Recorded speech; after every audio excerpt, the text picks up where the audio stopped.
Hi there, and welcome to syncX, Stock Sync. You can update or add publish to products with the matching column. On the matching column of the feed, find or select published from the store product fields. Enter the column name or index for mapping. To set a fixed value for all products, click Fixed Value and select the desired value. For the Published Smart setting, you can choose to enter the Publish Value Indicator and the Unpublish Value Indicator.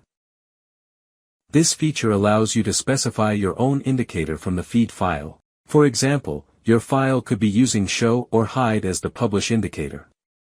By default, the indicators will use True and False as the values. You can use any value according to your feed file. Replace the value here as your feed file, which is Show and Hide. If you want to force unpublish a product that still has available quantity, you can use this option. You can also skip updates when the feed value is blank.